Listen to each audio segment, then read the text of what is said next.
Hello everyone, this is Dheeraj Suri and I welcome you all in Dheeraj Suri classes. So now from today I'm going to start the discussion of graphical representation of statistical information, and I'm starting with a topic called histogram. आपने देखिए जब आप cricket का match देखते हैं तो आपने कई बार ऐसे देखे होंगे कि ऐसी शेप बनी होती है कि इस ओवर में इतने रन बने, अगले ओवर में इतने रन बने, अगले ओवर में इतने रन बने, इस ओवर में इतने रन बने।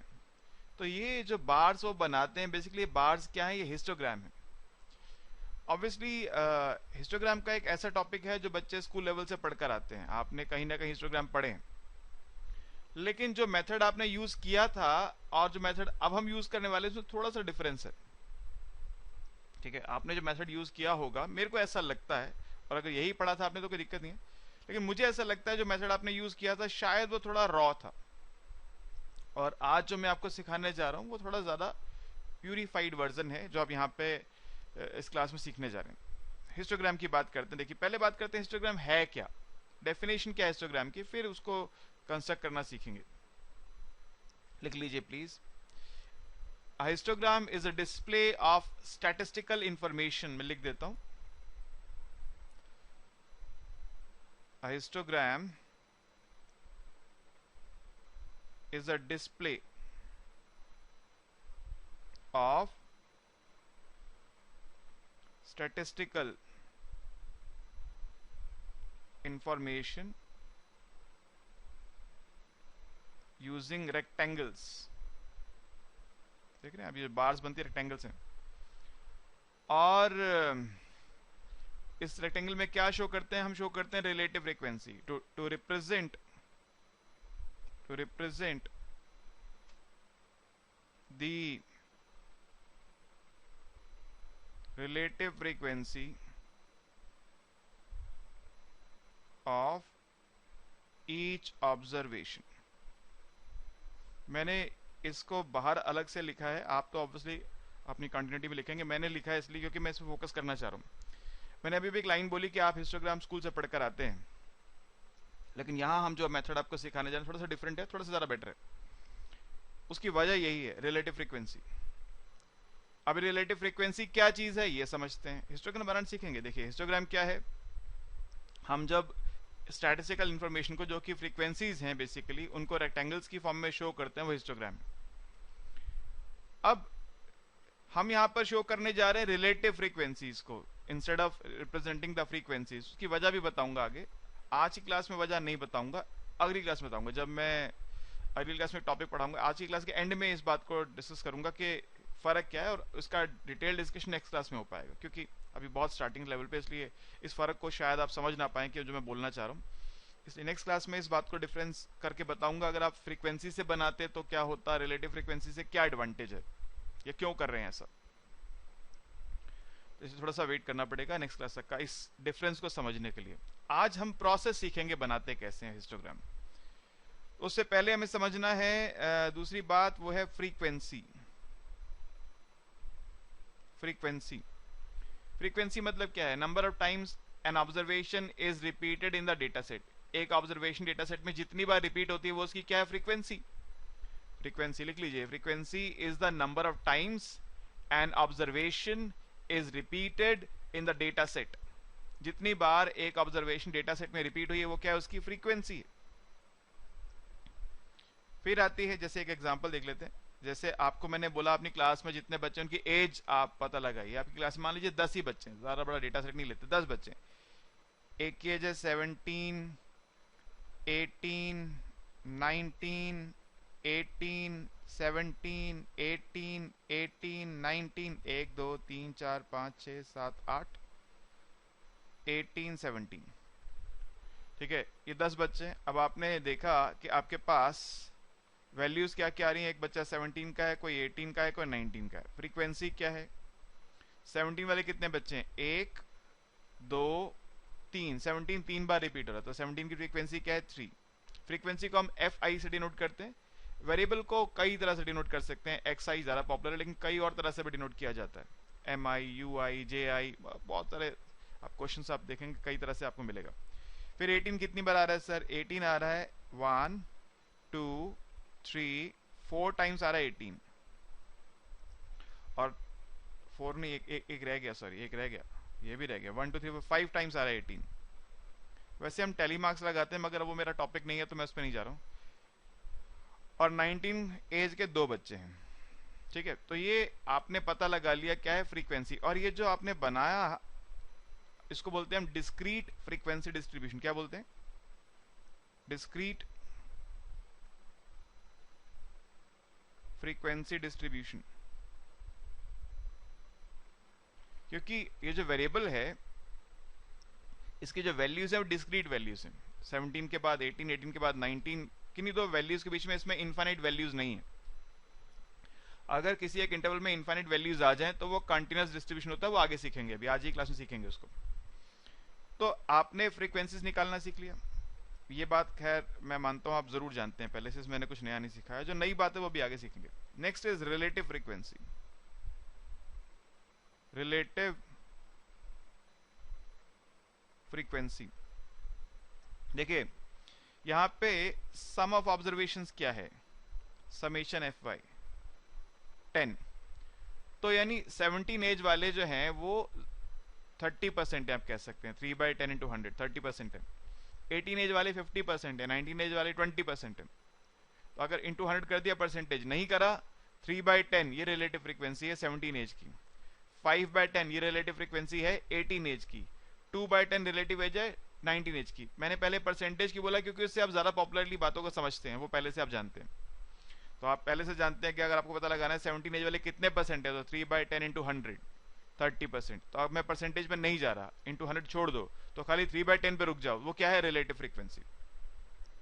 तो relative frequency is the ratio of frequency of particular, sorry मैं तेज बोल गया, लिखवा देता हूं।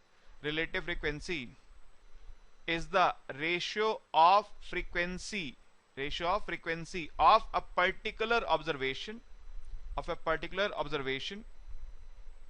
in a statistical experiment to the total number of observations in such experiment,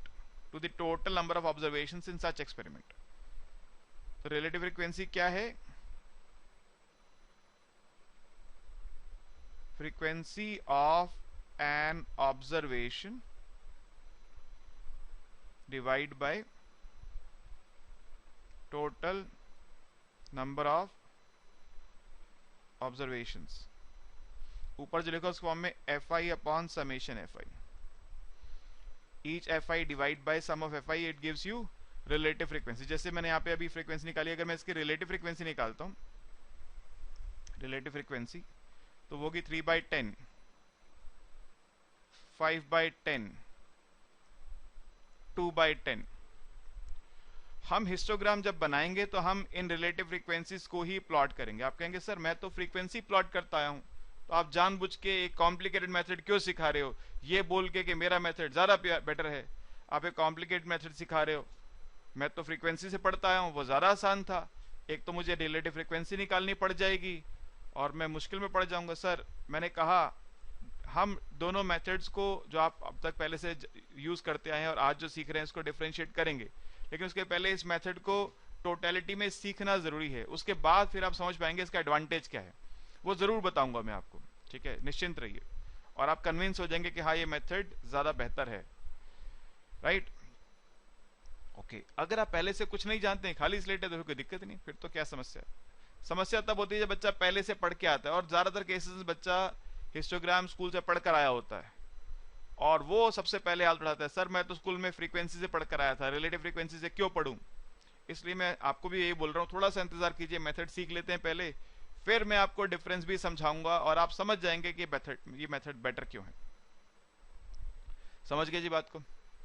अब जैसे मैंने कहा कि ये जो डिस्ट्रीब्यूशन मैंने बनाया था ये डिस्क्रीट फ्रीक्वेंसी डिस्ट्रीब्यूशन है, क्योंकि यहाँ पे जो वेरिएबल है it is a discrete variable, ठीक है। It is not taking infinite values in given interval. एक इंटरवल में इसकी इनफाइनाइट वैल्यूज नहीं है। 17 के बाद सीधा 18 है, बीच में कुछ नहीं है। 18 के बाद सीधा 19 है, ठीक है। या कह लीजिए इसकी फाइनाइट वैल्यूज है इंटरवल में, 17 फिर 18 फिर 19 फाइनाइट वैल्यूज है, तो उसको बोलते हैं डिस्क्रीट। अगर एक इंटरवल में इनफाइनाइट वैल्यूज आ जाए तो उसको बोलते हैं क्या, कंटिन्यूअस डिस्ट्रीब्यूशन। उसके लिए भी अभी आज की क्लास में आगे सीखेंगे उसको। अब अगर मेरे पास एक डिस्क्रीट डिस्ट्रीब्यूशन है, उसका हिस्टोग्राम बनाएंगे कैसे, ये अब हमारा टॉपिक है। हम समझ गए हिस्टोग्राम होता क्या है, डेफिनेशन समझ लिया, ठीक है, फ्रीक्वेंसी रिलेटिव फ्रीक्वेंसी समझ लिया। अब इसके क्वेश्चन पे चलते हैं। हम आपको वर्कशीट प्रोवाइड करते हैं बेटा, ये वर्कशीट है हमारी जो हम आपको प्रोवाइड करेंगे। इस वर्कशीट में आप कहेंगे सर ये तो इकोनॉमिक्स में अभी अभी स्टैट्स लॉन्च हुई सेमेस्टर 1 में, आपने 2012 के पेपर में लिखी हुई है। मैंने आपको इंट्रोडक्टरी क्लास में भी बताया था, स्टैटिस्टिक्स हर सेमेस्टर में घूम के आई है, 1 में 2 में 3 में, कभी 1 में भी थी, फिर 2 में भी थी, फिर 3 में भी चली गई, फिर 1 में आ गई, तो घूमती रहती है, ठीक है। इसके पैर में पहिए लगे हुए हैं, चलती रहती है। तो सेमेस्टर 1 में जब स्टैट्स हुआ करती थी पहले, उस समय 2012 में क्वेश्चन आया था, ये क्वेश्चन नंबर 1 देखिए, the following data shows the number of heads obtained in 100 tosses of 5 coins। Number of heads दे रखे हैं, फ्रीक्वेंसी दे रखी है, कंस्ट्रक्ट है हिस्टोग्राम। मैं सेकंड पार्ट अभी नहीं पढ़ रहा क्योंकि वो सिखाऊंगा आपको, आगे जाके सिखाऊंगा उसका क्या काम है। लेकिन आज का मेरा जो क्लास का फोकस है वो हिस्टोग्राम के ऊपर ही है। मैं फोकस से हटना नहीं चाहता, ठीक है, डिसओरिएंटेशन नहीं चाहता, इसलिए मैं अदरवाइज नहीं जा रहा हूं। तो नंबर ऑफ हेड्स है, यानी वेरिएबल है मेरे पास 0 1 2 3 4 5, ठीक है जी। I have the variable xi as 0 1 2 3 4 5 और फ्रीक्वेंसीज क्या है मेरे पास 3 15 30 32, 3 15 30 32, 16 एंड 4, 16 4। उसने वैसे बोल दिया है कि 100 ऑब्जर्वेशन, फिर भी मैं तसल्ली करना चाहूंगा कि भाई टाइपिंग एरर होती है क्वेश्चंस में, इसलिए मैं तसल्ली करना चाहूंगा मुझसे गलती ना हो जाए। 3 5 8 10 10 20 0 2 3 6 9 10, हाँ जी 100 है, समेशन fi 100 है। अब हम निकालेंगे relative frequency. 3 by 100 0.03, 15 by 100 0.15, 30 by 100 0.30, 32 by 100 0.32, 0.16, 0.04। अब इसके बाद हमको बनाना है इसका हिस्टोग्राम, ठीक है। कैसे बनाते हैं आइए देखते हैं। इसके लिए हम लीजिए जी, ये बना लेते हैं एक्सेस अपनी।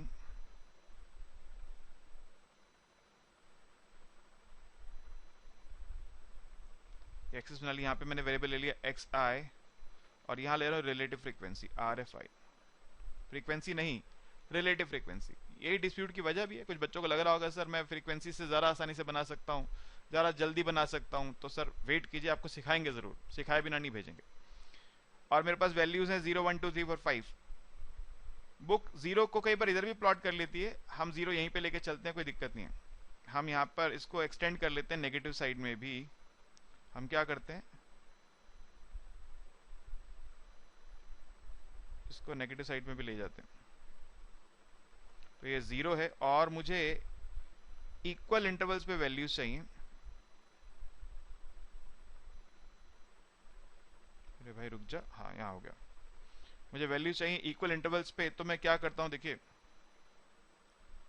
ये 1, ये 2 3 4 5, 0 1 2 3 4 5, ठीक है, क्लियर है बात। अच्छा जी, और मेरे पास जो फ्रीक्वेंसीज हैं वो क्या हैं, देखिए फ्रीक्वेंसीज है, हाईएस्ट फ्रीक्वेंसी को पहले मार्क कर लेते हैं। हाईएस्ट फ्रीक्वेंसी 0.32 है, तो मुझे इस तरह से चलना है। आप यहाँ पर इन डेसिमल्स को एक बार के लिए मान लीजिए डेसिमल एग्जिस्ट नहीं करते, ये 3 15 30 32, ये इसी कॉलम में 3 15 30 32 30 32 के 16 4 ये वैल्यूज हैं। हाईएस्ट वैल्यू है 32, लोएस्ट वैल्यू है हमारे पास 3, तो मैं 4 4 के गैप पे लेके चल सकता हूं आपको। तो 4 8 12 16 20 24 28 32 36, 0.04 0.08 0.12 0.16 0.20 0.24 0.28 0.32 0.36। एक बड़ा नेचुरल सा क्वेश्चन आपके मन में आएगा कि सर आपने ये 4 4 के गैप पे ही क्यों लिया। देखिए मैंने देखा हाईएस्ट वैल्यू 32 है, तो मेरे को ऐसे लेना है कि यहाँ पे जो मेरे पास इंटरवल्स बने ये 10 से ज्यादा ना बन जाए, वरना बहुत वियर्ड सा ग्राफ हिस्टोग्राम बन जाएगा, बड़ा वियर्ड हो जाएगा, फिर उसको हैंडल करना बड़ा मुश्किल हो जाएगा। मैं 10 तक जाना चाहता था, तो मैं एक तो यहाँ ले सकता 3 का गैप 0.03 0.06 0.09 ऐसे करके मेरे पास 11 वैल्यूज बनती, वो भी चल जाता, उसमें भी कोई इश्यू नहीं था। लेकिन ये मुझे ज़्यादा सही लगा। आप थोड़ा बहुत 10 से आप 9 बना लें इंटरवल, 11 12 बना लें, वहां तक चलेगा, लेकिन ऐसा कर लें कि 20 25 इंटरवल बन जाएं, इतनी लंबी वाई एक्सिस आपको बनानी पड़ जाए तो वो बड़ा मुश्किल हो जाएगा उसका हैंडल करना। इसलिए मैं ऐसा आपको सजेशन नहीं दूंगा। आप ये कोशिश करें हाईएस्ट वैल्यू को देखकर कि इस तरह से बनाएं आप ये इंटरवल्स के 8 से 10 इंटरवल्स के अंदर ये कवर हो जाए, उससे ज्यादा ना जाएं। ठीक है। एक चीज मुझे और मार्क करनी है यहाँ पे, वो ये मार्क करनी है सर कि देखो जो हम हिस्टोग्राम बनाएंगे 0 1 के मिड पॉइंट से बनाएंगे, 1 2 के मिड पॉइंट से बनाएंगे। अब मुझे इनके मिड पॉइंट भी मार्क कर लेने हैं, मैं ऑरेंज से मार्क कर लेता हूं मिड पॉइंट। जैसे 0 1 का मिड पॉइंट ये आ रहा है, 1 2 का ये आ रहा है, 2 3 का ये आ रहा है। ओहो हिल गया शायद ये, सॉरी हिल गई है तो जी, क्योंकि सिमेट्री हिल गई है, थोड़ा सा ठीक करना पड़ेगा। हाँ जी ये आ गया। 0 1 का मिड पॉइंट इधर है, 1 2 का इधर है, 2 3 3 4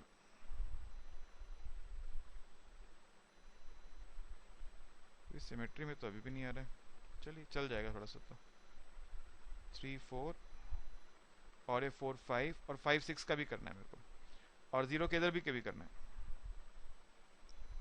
ठीक है। अब देखिए हम क्या करेंगे, अब हम बनाएंगे हिस्टोग्राम। 0 की फ्रीक्वेंसी कितनी आई थी रिलेटिव, 0.03 0.03।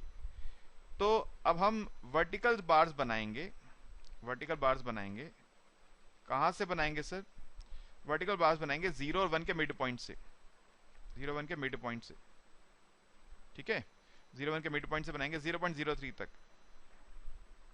और 0 और अगर यहाँ पे सपोज -1 होता, ये सपोज ये -1 होता, तो 0 -1 के मिड पॉइंट से। ऐसा करने का लॉजिक ये है कि जिस डिस्क्रीट ऑब्जर्वेशन की हम फ्रीक्वेंसी को रिप्रेजेंट कर रहे हैं वो इस रेक्टेंगुलर बार के मिड पॉइंट पे आना चाहिए।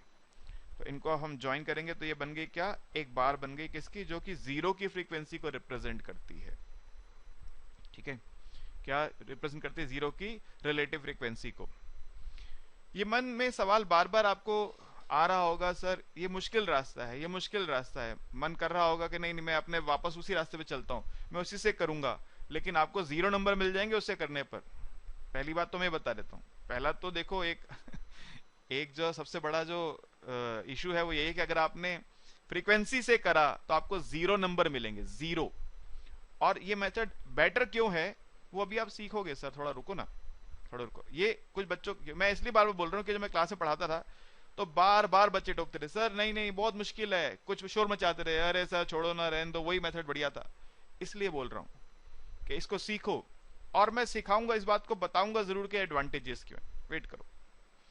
अगली बात 1 पे है 0.15, अब 1 पे बनाना है 0.15, 0.15 तक लेके जाएंगे इसको। 0.15 0.16 से जस्ट नीचे आएगा थोड़ा सा, ये इसको भी यहां तक ले जाएंगे 0.15 तक। लो जी, ठीक है। अब इन दोनों को आप ज्वाइन कर दीजिए।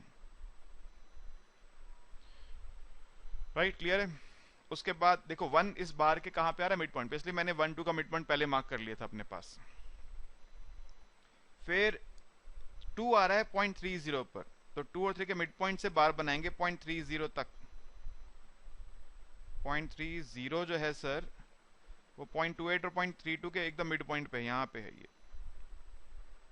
देख रहे हैं 0.28 और 0.32 का जो मिड पॉइंट है वहां पे मैंने लिया इसको। ठीक है जी, इसको भी आगे एक्सटेंड कर देते हैं, इस लाइन को भी।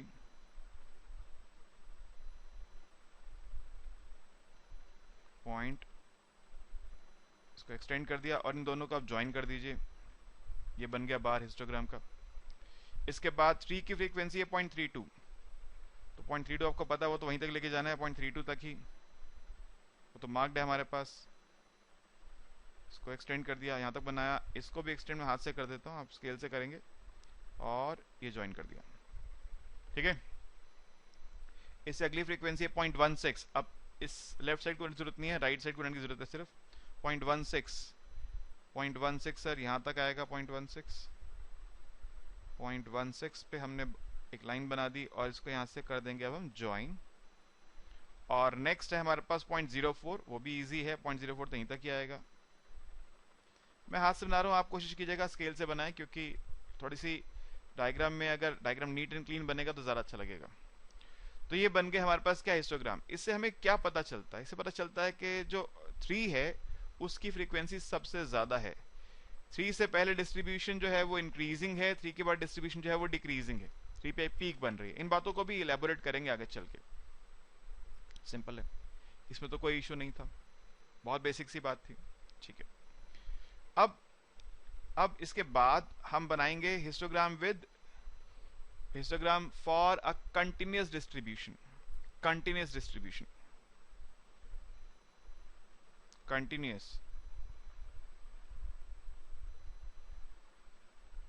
फ्रीक्वेंसी डिस्ट्रीब्यूशन, इसका बनाएंगे हिस्टोग्राम। देखो भाई, क्या है कि ये कंटिन्यूअस डिस्ट्रीब्यूशन जो है ये कई तरह के हो सकते हैं। पहला होता है डिस्ट्रीब्यूशन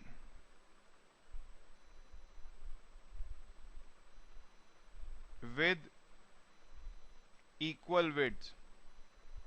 दूसरा होता है डिस्ट्रीब्यूशन विद अनइक्वल विड्थ। एक ऐसा डिस्ट्रीब्यूशन जिसमें क्लास जो इंटरवल्स हैं उनकी विड्थ इक्वल है, और एक ऐसा डिस्ट्रीब्यूशन जहां पे क्लास इंटरवल्स की विड्थ इक्वल नहीं है। जहां इक्वल नहीं है ना, वहीं पे ये कमाल दिखाएगा कि ये मेथड क्यों एडवांटेजियस है। जहां विड्थ इक्वल नहीं हुआ कमाल दिखाएगा, और उसी के लिए हम इसको स्टडी कर रहे हैं। और एग्जाम में अगर क्वेश्चन आएगा इसका, जैसे अक्सर आता रहा है, तो बहुत ज़्यादा चांस है कि वो यहीं से आएगा, अनइक्वल विड्थ से आएगा। और वो हम नेक्स्ट क्लास में पढ़ेंगे, क्योंकि उससे पहले काफ़ी कुछ सीखने के लिए है। उसी में फिर आप जाके जब सीख जाएंगे तो समझ में आएगा आपको कि ये मेथड बेटर क्यों है। अभी हम बात करते हैं इक्वल विड्थ की, जैसे 0 से 10, 10 से 20, 20 से 30, 30 से 40 पढ़कर आते हैं आप। ये जैसे आपको क्लास इंटरवल दिया है 0 to 10, 10 to 20, 20 to 30, 30 to 40, कितना भी हो सकता है आगे। ये 0 से 10 का मतलब क्या है कि all those values which are greater than और equal to 0 but less than 10। Values greater than equal to 0 but less than 10। और 10 से 20 मतलब values greater than equal to 10 but less than 20। 20 30 मतलब values greater than equal to 20 but less than 30। तो यानी जो 10 है वो फर्स्ट क्लास में इंक्लूडेड नहीं है, सेकंड क्लास में। 20 सेकंड क्लास में इंक्लूड नहीं है, थर्ड क्लास में। 30 थर्ड क्लास में ना होकर के फोर्थ क्लास में। तो इसको बोलते हैं क्या, हम इसको बोलते हैं हम एक्सक्लूसिव मेथड। एक्सक्लूसिव मेथड यानी upper limit is not included in the class, right. एक और होता है हमारे पास क्लास इंटरवल का प्रेजेंटेशन, जो इस फॉर्म में होगा आपको 0 to 9, 10 to 19, 20 to 29, 30 to 39, इस तरह से। इसका मतलब यह है कि all those values which are greater than equal to 0, less than equal to 9, greater than equal to 10, less than equal to 19, greater than equal to 20, less than equal to 29, इस तरह से चलता है। यहाँ पे अपर लिमिट इंक्लूडेड होती है, इसलिए इसको बोलते हैं क्या हम, इंक्लूसिव मेथड। ये बहुत बेसिक बात है, और मैं ऐसा मानता हूं, मेरे को फर्म बिलीफ है इस बात की कि ये बात आप स्कूल लेवल पर पढ़कर आए, आपको अच्छे से आती है, ठीक है। अब हम जब हिस्टोग्राम बनाएंगे तो we have to make sure the class interval which we have is exclusive method. Exclusive method में होनी चाहिए। अगर नहीं है तो पहले उसमें कन्वर्ट करना पड़ता है। कैसे कन्वर्ट करते हैं? अगर मुझे दे रखा है इंक्लूसिव मेथड, तो हम क्या करते हैं, सेकंड क्लास की lower limit minus first class की अपर लिमिट, सेकंड क्लास की lower limit minus first class की अपर लिमिट, इनका डिफरेंस निकालते हैं, डिफरेंस का हाफ करते हैं। Lower limit of second class minus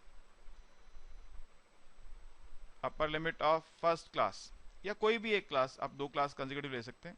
इस डिफरेंस को करते हैं डिवाइड बाय 2, ठीक है, इसको बोलते हैं D. Subtract D from all the lower limits, add d to all the upper limits. Subtract d from all the lower limits,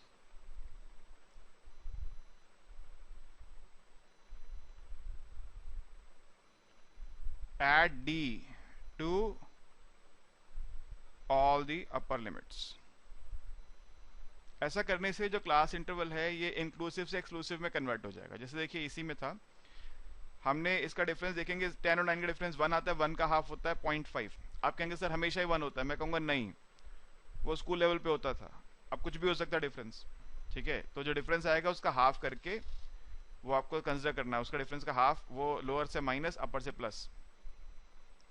तो 0 में से माइनस, 10 में से माइनस, 20 में से माइनस, 30 में से माइनस, तो माइनस 0.5 माइनस 9.5 माइनस 19.5, सॉरी बाद में माइनस नहीं है, सॉरी 19.5 और 29.5, और अपर लिमिट में प्लस, तो 9 प्लस 0.5 9.5, फिर 19.5, फिर 29.5 और फिर 39.5। अब इस तरह से देखिए क्या हो गया, upper limit of first class is equal to lower limit second class, सब इक्वल हो गया आपस में। तो ये बन गया क्या, एक्सक्लूसिव मेथड। तो हिस्टोग्राम बनाने से पहले इस बात का ख्याल करना है कि जो भी आपको डिस्ट्रीब्यूशन दिया है कंटिन्यूअस, उसकी विड्थ पहले तो इक्वल होनी चाहिए। अगर अनइक्वल है उसका प्रोसेस टोटली अलग है, वो आगे सिखाएंगे आपको, अभी उसकी बात नहीं कर रहे।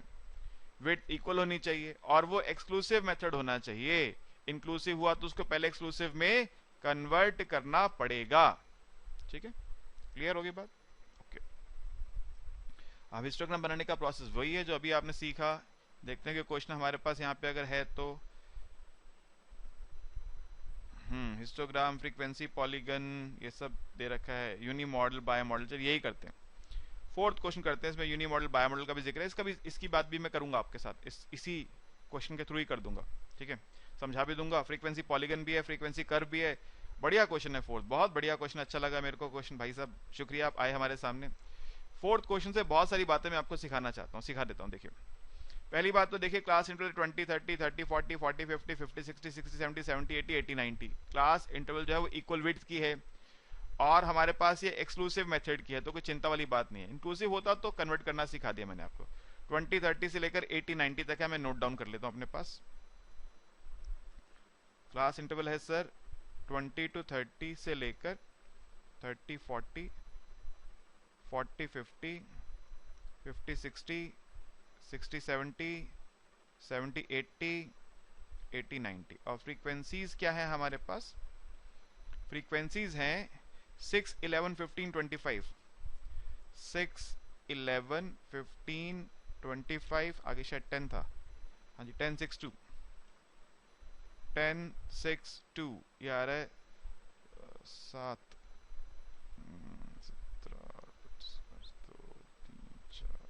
75 आ रहा है शायद, दे रखे उसने, दिया तो नहीं है मगर हमारा टोटल 75 आ रहा है। एक बार दोबारा से रीचेक कर लेता हूं।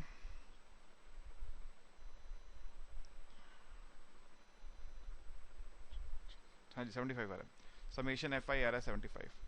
अब रिलेटिव फ्रीक्वेंसी निकालनी है मेरे को, यहाँ अब कैलकुलेटर यूज करना पड़ेगा सर मेरे को, मेरे पास सिंपल कैलकुलेटर है, आप भी सिंपल यूज कर सकते हैं एग्जाम के अंदर। तो 6 by 75, 6 डिवाइड बाय 75 0.08,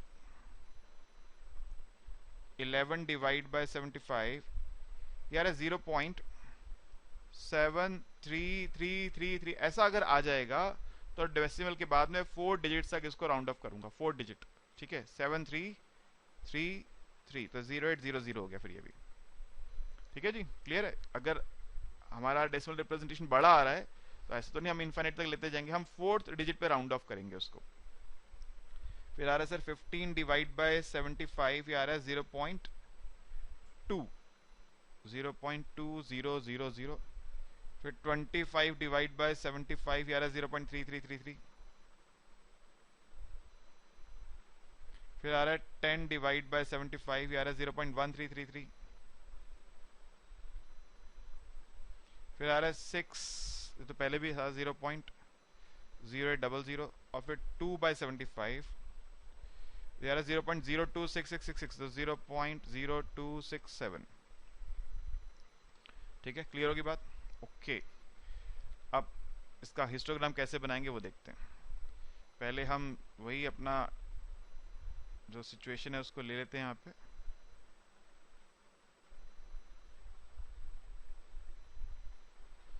ओके जी, यहाँ पे हमने लेना है क्लास इंटरवल और यहाँ रिलेटिव फ्रीक्वेंसी। हॉरिजॉन्टल स्केल को मार्क करते हैं अपने पास। ओरिजिन से स्टार्ट करके हमें 90 तक जाना है सर। 10, मैं कलर चेंज कर लेता हूँ, 10, 20, 30, 40, 50, 60, 70, 80, 90। अब विड्थ कितनी रखनी है वो आप डिसाइड करेंगे। ऐसा ना हो कि इतनी ज़्यादा विड्थ कर दें आपके वो आपके पेपर से बाहर चला जाए। विड्थ एक रीजनेबल होनी चाहिए। 1 सेंटीमीटर से 2 सेंटीमीटर की विड्थ रीजनेबल होती है। 2 सेंटीमीटर से ज़्यादा बड़ी विड्थ लेना मुझे लगता नहीं कोई लॉजिक है उसका। ठीक है, फिर वो ग्राफ बहुत अटपटा बन जाएगा। इसलिए आप 1 सेंटीमीटर की या 2 सेंटीमीटर की विड्थ लेके चलें। आपके हाथ में है ये 0, 10, 20, 30, 40, 50, 60, 70, 80 और ये 90। अब देखिए मेरे पास यहाँ पे हाईएस्ट वैल्यू क्या है। हाईएस्ट वैल्यू है 7330। मैंने कहा था अब जब आप यहाँ पर इसका आपको वर्टिकल एक्सिस पे मार्किंग करनी है तो आपको डेसिमल को एक बार के लिए भूलना पड़ेगा। भूल जाओ, डेसिमल कुछ नहीं है। हाईएस्ट वैल्यू है 7333 और लोएस्ट वैल्यू मेरे पास आ रही है 800। तो 800 से चल के 7300 तक जाना है। तो अगर मैं 800 का ही गैप लेता हूं तो काम बन जाएगा।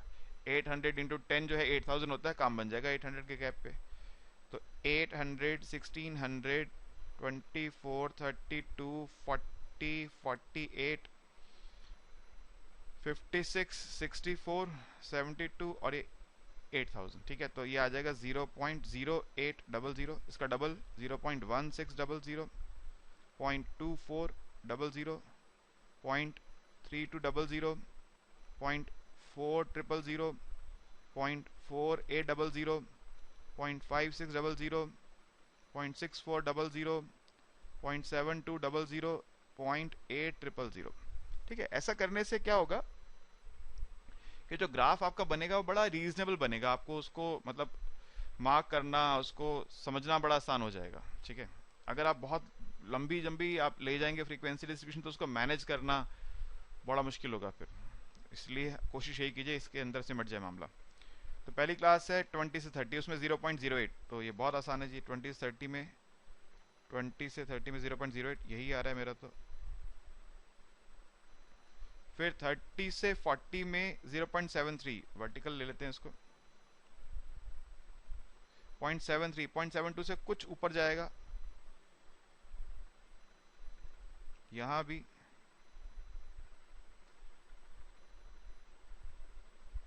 ठीक है, इसको ज्वाइन कर दीजिए। यहाँ पे एक बार बन गई। फिर 0.20 तक जाना है मुझे। 0.20 है जी टोटली मार्क। 0.20 मेरे पास 0.16 और 0.24 के बीच में आएगा कहीं पे। 1624 का मिड पॉइंट है बेसिकली ये।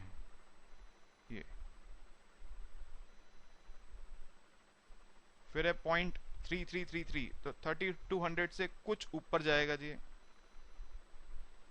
कुछ ऊपर, ऑलमोस्ट यहां तक कह लीजिए।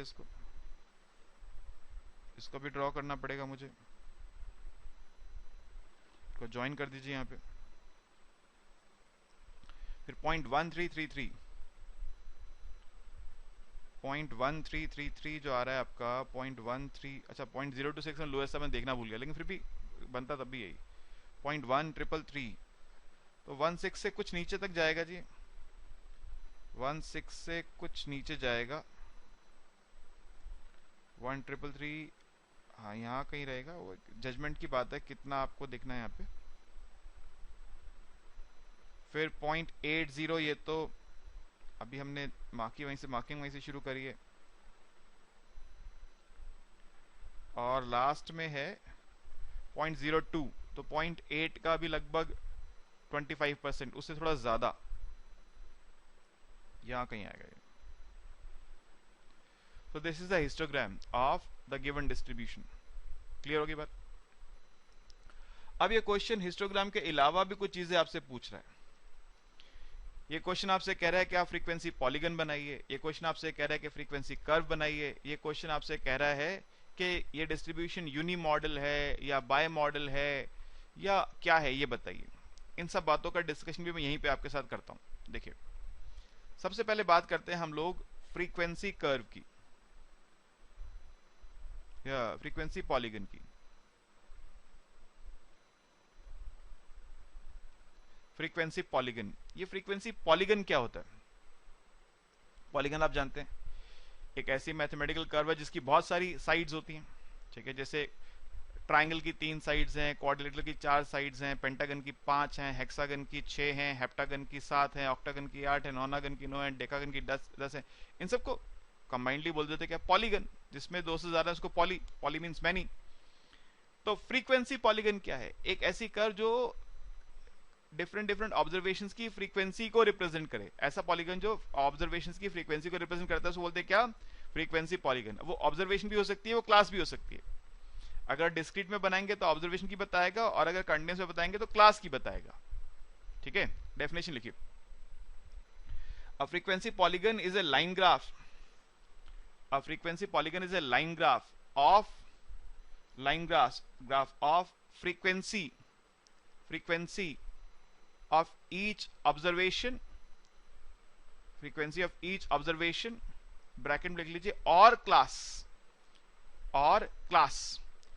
plotted against midpoint of such class। भाई अगर मैं डिस्क्रीट का बनाता, जैसे ऊपर डिस्क्रीट बनाया था, इसका बनाता तो हर ऑब्जर्वेशन का वो फ्रीक्वेंसी दिखाता, और अगर मैं यहाँ कंटिन्यूस का बना रहा हूं तो वो हर क्लास की फ्रीक्वेंसीज को शो करेगा। इसके लिए करना क्या होता है? करना ये होता है कि हम शुरुआत करें 20 से, तो जिस भी क्लास से स्टार्ट करें वो डिपेंड नहीं करता कहां से करें, जहां से भी शुरू करें उससे बिल्कुल ठीक पहले एक क्लास ले लीजिए सेम साइज की। 10 की क्लास चल रही है तो 20 से पहले एक 10 की क्लास ले लो। जैसे कोई बच्चा बोलेगा सर अगर 0 से करते तो -10 से 0 ले लेते, फिलहाल 20 से करें तो 10 से 20, इसका मार्क करेंगे मिड पॉइंट। ऐसे ही हर क्लास के हिस्टोग्राम के टॉप लाइन पे मिड पॉइंट मार्क कर लेंगे। ये मिड पॉइंट मार्क करते हैं, ये मिड पॉइंट मार्क करते हैं, ये मिड पॉइंट मार्क करते हैं, ये मार्क करते हैं, इसको भी मार्क करते हैं, इसको भी मार्क करते हैं, इसको भी मार्क करते हैं। ऐसे 90 से 100 भी मार्क कर लेते हैं, 90 से 100 मार्क कर लेते हैं, 100 का भी हम मिड पॉइंट मार्क कर लेते हैं, 90 से 100 का मिड पॉइंट मार्क कर लेते हैं। अब इन मिड पॉइंट्स को अगर मैं स्ट्रेट लाइन से ज्वाइन करता हूं, किससे ज्वाइन करता हूं बेटे? स्ट्रेट लाइन से। लाइन से ज्वाइन करना है, लाइन स्केल से खींचनी है, ठीक है। ये बनाया मैंने पहले, इसको अब इससे ज्वाइन करेंगे अगली क्लास से। हर क्लास के मिड पॉइंट को अगली क्लास के मिड पॉइंट से ज्वाइन करते जाना है। ये बनाया, फिर इसके बाद इसको ज्वाइन करेंगे अगली क्लास से। थोड़ा सा किडिश लग रहा होगा आपको, लेकिन यही है, एग्जाम में आ गया तो बना के दिखाना पड़ेगा, ठीक है। फिर इसको ज्वाइन करते हैं, फिर इसको ज्वाइन करते हैं,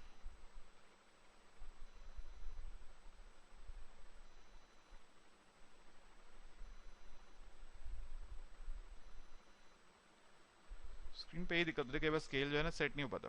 आप कॉपी में तो इजीली कर लेंगे, यहाँ पे कई बार बड़ा स्ट्रगल करना पड़ता है, सेट नहीं हो पा रहा होता। और फिर इसको ज्वाइन करना है,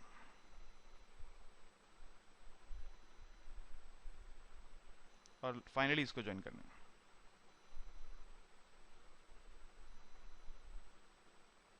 ठीक है। तो ये क्या बन गया? Frequency polygon. एक पॉलीगन बना दिया हमने जो हर क्लास की फ्रीक्वेंसी को रिप्रेजेंट कर रहा है। और इसी तरह से बना सकते हैं फ्रीक्वेंसी कर्व, वो यही काम करेगी मगर वो स्मूथ कर्व होगी। ये तो डॉट टू डॉट हम स्केल से स्ट्रेट लाइन ड्रॉ कर रहे हैं, वो फ्री हैंड कर्व होती है, स्मूथ कर्व होती है फ्रीक्वेंसी कर्व। लिख लीजिए, frequency curve. A smooth curve that represent the frequencies of distribution graphically represent the frequencies of distribution graphically is called frequency curve. देखिए ये फ्री हैंड बनाएंगे आप,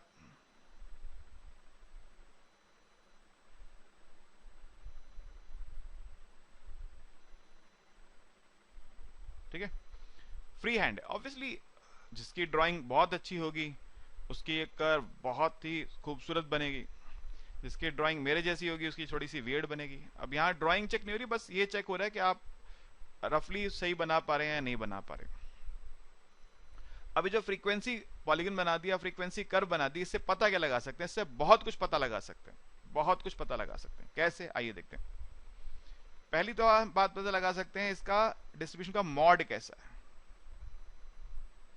मॉड आगे हम जाके पढ़ेंगे, जब सेंट्रल टेंडेंसी पढ़ेंगे वहां पे मॉड को प्रॉपरली स्टडी करेंगे। फिलहाल एक मैं आपको एक रफ डेफिनेशन दे रहा हूं, सिर्फ बेसिक डेफिनेशन आपको बता रहा हूं। Mod is such observation which has highest frequency, ऐसी ऑब्जर्वेशन जिसकी हाईएस्ट फ्रीक्वेंसी।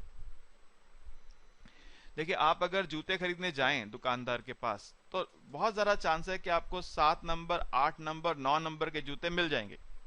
8 नंबर के तो मिल ही जाएंगे। अगर आपके पैर का साइज 11 नंबर है तो सोचिए फिर क्या होगा। फिर आपको ढूंढना पड़ेगा ऐसी कोई दुकान जहां पे 11 नंबर के जूते मिल जाएं। और अगर किसी का पैर का साइज 5 नंबर है तो उसको बच्चों की दुकान पे जाना पड़ेगा।